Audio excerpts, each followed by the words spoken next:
Hi friends, ఈరోజు నేను చెప్పబోయే విషయం ఏంటంటే రాబోతున్న సర్పంచ్ ఎన్నికలు. సర్పంచ్ అంటే ఊరికి పెద్ద. సో ఊరిలో గౌరవప్రదమైన పోస్టింగ్. సో సర్పంచ్ ఎన్నికలు స్టార్ట్ అయినాయని ఇన్స్టాగ్రామ్లో నేను కొన్ని వీడియోలు తీశాను. అంటే యువత సర్పంచ్గా పోటీ చేయడానికి జనాల దగ్గరికి వెళ్తే కొంతమంది జనాలు అమ్మ నాకు ఓటెయ్యి అని అడిగినప్పుడు పైసలు ఎన్ని ఇస్తావు అని అడుగుతున్నారని. సో అది వాస్తవమే, కానీ మనం అంటే యువత దానిని దారిలో పెట్టాలి. సో డబ్బులు ఇచ్చి గెలిస్తే దానివల్ల జరిగే నష్టం ఏమిటి? బికాస్ నేను ఒక 10 రూపాయలు పెట్టి ఒక వస్తువు కొనుక్కున్నా. సో ఆ వస్తువుని నేను మళ్ళీ అమ్మాలనుకుంటే నాకు ₹1 లాభం వచ్చే విధంగానే ఆలోచిస్తా తప్ప 9 రూపాయలకి 8 రూపాయలకి అమ్మను. అలాగే దాన్ని ఎవరికి ఫ్రీగా కూడా ఇవ్వను. అలాగే ఎవరైతే డబ్బులు ఇచ్చి ఓట్లు వేయించుకొని గెలుస్తారో వారు ఆ డబ్బులను ఏ విధంగా రికవరీ చెయ్యాలి అనే దాని మీదే ఫోకస్ ఉంటుంది తప్ప గ్రామ అభివృద్ధి మీద ఫోకస్ ఉండదు. సో కాబట్టి గ్రామ ప్రజలందరూ లేదు ఆ వీడియో రాంగు,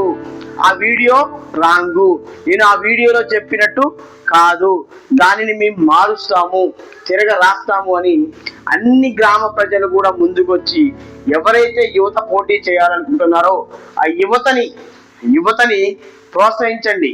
సో ఆ యువతకి అండగా నిలబడండి, మీ ఊరిని అభివృద్ధి చేసుకోండి. సో డబ్బులు ఇచ్చిన వారు అభివృద్ధి కంటే ఆ డబ్బులు ఎలా సంపాదించుకోవాలి అన్న మీదనే ఫోకస్ ఉంటుంది. కానీ ఏ రూపాయి ఖర్చు పెట్టకుండా నేను మీ విలేజ్ అభివృద్ధి చేస్తా అని ఈరోజు కొన్ని విలేజ్లలో యువత ముందుకు వస్తుంది. అటువంటి యువతని ఎంకరేజ్ చేయండి. సో యువతనే కాదు, ఎవరైనా గ్రామ పెద్దలైనా కానీ డబ్బులు పెట్టకుండా నేను పోటీ చేస్తా అనే ధైర్యం ఉన్న వాళ్ళు డబ్బులు తీసుకోకుండా నేను ఓటు వేస్తా అని ధైర్యంగా ముందుకొచ్చి ఎవరైతే డబ్బులు పంచకుండా పోటీ చేసే వాళ్ళు ఉన్నారో వారిని గెలిపించండి, మీ గ్రామాన్ని అభివృద్ధి చేసుకోండి. దయచేసి ఓటు విలువని కాపాడండి, ఓటును అమ్ముకోకండి. సో మన గ్రామాన్నైనా మన రాష్ట్రాన్నైనా మార్చుకోగల శక్తి ఒక పౌరుడికి, ఒక సాటి మనిషికి, ఒక ఓటు వినియోగదారుడికి మాత్రమే ఉంది.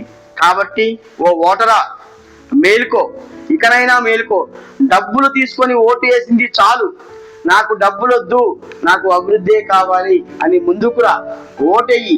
నిజాయితీగా పోటీ చేసే వారికి నువ్వు నిజాయితీగా ఓటేసి తర్వాత గల్లా పట్టుకొని అడుగు, నేను నీకు ఓటేసినా నాకు పెన్షన్ రావట్లేదు, నాకు ఇల్లు రాలేదు, నా బజార్లో సీసీ రోడ్ వేపిస్తున్నావు, ఏపీయలేదు.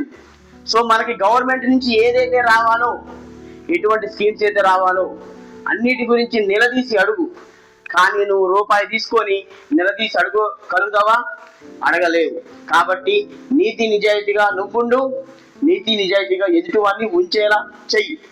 సో ఓ ఓటరా దయచేసి అర్థం చేసుకో, ఓటుని నేను అమ్ముకోను, నువ్వు ఓటును కొనకుండా పోటీ చేయగలవా అని ఎవరైతే పోటీ చేయాలనుకుంటున్నారో వారికి సవాల్ ఇసురు. సో యువతకు కూడా నా రిక్వెస్ట్ ఏంటంటే జనాలని అవేర్నెస్ కల్పించండి. అంతేగాని జనాలు డబ్బులు తీసుకునే ఓటు వేస్తారు, ఓకే ఒప్పుకుంటా, జనాలు డబ్బులు తీసుకునే ఓటు వేయొచ్చు. కానీ ఫస్ట్ మన ఇంట్లో మన వాళ్ళని మార్చుకుందాం, తర్వాత మన కుటుంబాన్ని మార్చుకుందాం, తర్వాత మన బంధువులను మార్చుకుందాం.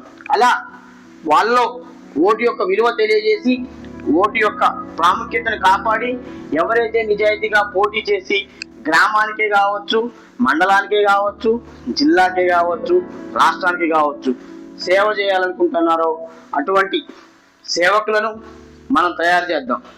సో చాలా మంది ఉన్నారు, పుచ్చలపల్లి సుందరయ్య గారు కావచ్చు, ఇంకా చాలా మంది గొప్ప గొప్ప వ్యక్తులు ఉన్నారు. ప్రతి ఒక్కళ్ళు కూడా ఎవరైతే సేవ చేయాలని ముందుకు వస్తారో, డబ్బులు లేక సేవ చేయలేకపోతున్నారో వాళ్ళందరినీ ఎంకరేజ్ చేయండి, గెలిపించండి. సో ఓటరా మళ్ళీ చెప్తున్నా, ఓటు అమ్ముకోకు, ఓటు నీతి నిజాయితీకి వెయ్యి.